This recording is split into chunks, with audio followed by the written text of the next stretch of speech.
Saya selalu dipanggil ke Mabes, dipanggil ke Polda, dipanggil oleh Kapolri, dan seterusnya dan seterusnya. Jadi waktu mau aksi tanggal 28 kemarin kita dipanggil polisi. Tujuannya singkat, kita mau dipres, kita mau ditekan supaya aksinya batal, supaya aksinya gagal. Begitu juga yang tanggal 5 besok. Kalau saya ada di tempat, mereka akan ingkar, mereka akan panggil, mereka akan macam-macam mereka lakukan supaya aksi ini gagal. Bagi saya tidak ada masalah, saya mau ditangkap, saya mau dibunuh, tidak ada masalah. Cuma yang jadi persoalan, ini kita perjuangan bukan perjuangan sendiri, tapi perjuangan tim, perjuangan rame-rame. Bukan perjuangan saya sendiri. Kalau saya dipegang, saya dipres, saya disandera, saya khawatir nanti teman-teman yang sedang bergerak jadi lemah. Akhirnya mereka mengarah, membatalkan daripada aksi yang sudah diumumkan ke umat. Itu yang saya nggak mau. Jadi saya nggak mau itu terjadi. Pokoknya aksi jalan terus. Tidak ada urusan saya disandera, saya mau diperiksa, mau ditangkap, nggak ada urusan. Yang sudah kita buat aksi, jalankan itu aksi. Supaya mereka tahu kalau ini bukan kerjaan saya sendiri. Ini kerjaan umat dari mana-mana. Kerjaan habaib, kerjaan ulama, kerjaan pondok-pondok pesantren, kerjaan ormas-ormas Islam dari berbagai macam golongan. Nah ini yang kita ingin buktikan. Maka itu kemarin begitu mau aksi 28, saya segera cabut untuk umroh. Sengaja supaya tidak ada yang bisa mereka sandera. Sehingga teman-teman kemarin alhamdulillah turun dengan tertib, bagus, ratusan ribu yang turun. Dan insya Allah besok tanggal 5 akan lebih banyak lagi yang turun untuk menegakkan keadilan. Nah, jadi ini yang saya mau sampaikan, kita tidak akan mundur. Kita tidak akan pernah mundur apapun yang terjadi. Nah, saya mau tanya lagi semua sekali lagi, siap berjuang? Siap.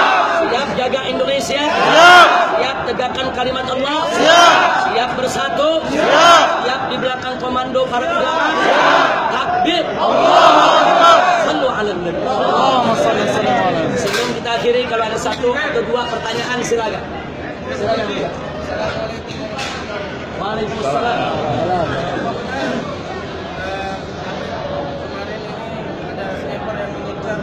Ya, pertanyaan bagus. Saudara, sebetulnya peristiwa itu bukan kemarin. Peristiwa itu sudah lama. Sekitar sebulan yang lalu ada penembakan tersebut. Sengaja saya rahasiakan. Sengaja saya diamkan. Lo kenapa nggak lapor polisi? Bagaimana melapor?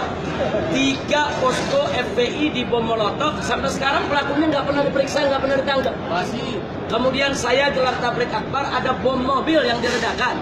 Dan 2 mobil lagi bomnya tidak meledak, saudara. Dan nggak diproses sampai sekarang. Kemudian ada Novel Baswedan, mukanya disirami dengan air keras. Pelakunya sudah ketahuan kok. Kita sudah deteksi, pelakunya ketahuan. Yaitu pelakunya seorang pengusaha keturunan, saudara, yang punya usaha dalam kemasan kelautan dan memakai 2 preman dari timur untuk menyirami daripada yaitu Novel Baswedan dengan air keras. Nah sekarang orangnya udah ada, identitas ada, nggak diproses. Jadi mau ngapain repot-repot saya laporin soal penembakan, saudara? Jadi jangan mimpi kita laporkan ke mereka, mereka akan proses. Nah maka itu saya tidak pernah permasalahkan itu. Tapi begitu kemarin saya berangkat, akhirnya ada orang-orang di sekitar kita yang membocorkan peristiwa tersebut. Jadi saya berangkat bukan karena penembakan tersebut. Penembakan tersebut sudah terjadi sebulan yang lalu, bukan baru kemarin. Tapi saya berangkat karena saya tidak mau disandera untuk membatalkan aksi 28 atau aksi tanggal 5 Mei besok. Aksi 28, aksi 5 Mei itu sesuai menurut undang-undang, tidak melanggar undang-undang.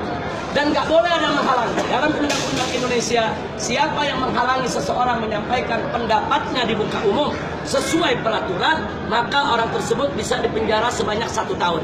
Jadi kalau polisi menghalangi umat Islam melakukan unjuk rasa damai, polisi bisa kena pidana 1 tahun penjara ya kawan. Karena itu mereka nggak bisa maksa, cara mereka menyandera kita. Diisukan dengan macam-macam isu, ditakut-takuti dengan perkara, diperiksa, supaya teman-teman membatali daripada acara tersebut. Sama dengan aksi 313. Kiai Khotib sebagai panglima, besok digelar aksi, malam ini ditangkap. Tujuannya apa? Supaya aksi batal. Tapi saat itu kita ambil alih, nggak bisa. Kiai Khotib ditangkap, itu bagian resiko perjuangan. Kita akan terus berjuang agar beliau ini segera dibebaskan. Tapi aksi 313 tetap harus digelar oleh umat Islam. Jadi jangan gara-gara 1-2 kiai ditangkap aksi batal. Enggak. Hatta saya ini ditangkap, dipenjara, dibunuh lagi ya kawan.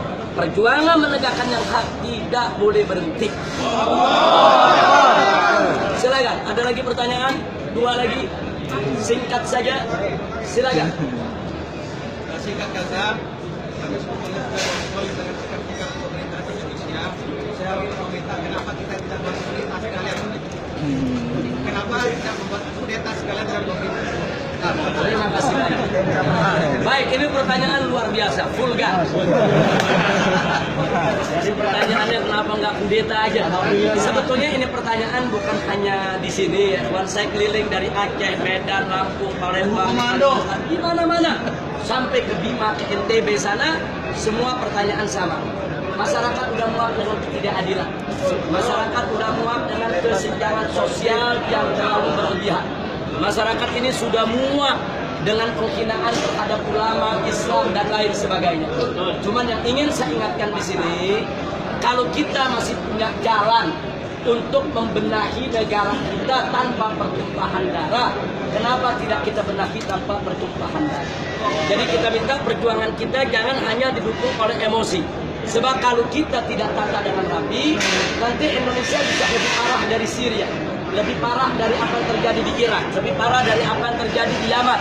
Dan itu nggak boleh terjadi.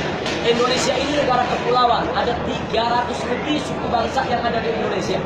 Nah, jadi kalau sampai kita melakukan sesuatu hal tanpa pertimbangan yang matang, tanpa momentum yang tepat, terjadi pertumpahan darah, perang saudara, pecah Indonesia, besok yang namanya Indonesia nggak ada di peta dunia lagi. Dan itu kita nggak mau. Jadi sekali lagi, bicara tentang revolusi, kudeta, dan lain sebagainya, jadikan itu sebagai jalan yang paling akhir.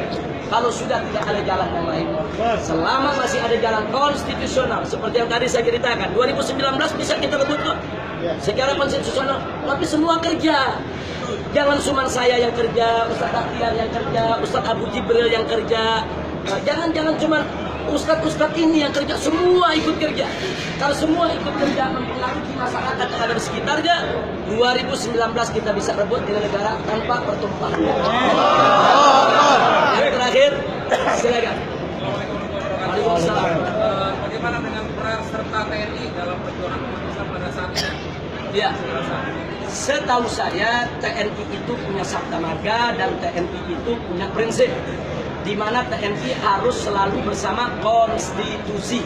Nah, karena itu kalau kita lihat sejarah daripada pergerakan yang terjadi di Indonesia sejak merdeka sampai hari ini, TNI pada saatnya tidak ada pilihan kecuali harus bersama rakyat. Sekali lagi, tidak ada pilihan bagi TNI kecuali harus bersama rakyat. Jadi ada ketentuan TNI. Kalau presiden melanggar konstitusi, TNI harus ikut konstitusi, bukan ikut presiden. Jangan lupa itu. Nah, kalau presiden berseteru dengan rakyatnya, TNI harus di tengah untuk mendamaikan kedua kekuatan ini. Tapi kalau dua kekuatan ini terus-menerus bisa mengganggu kestabilan negara, TNI harus berpihak kepada rakyat. Karena TNI dari rakyat, oleh rakyat, untuk rakyat.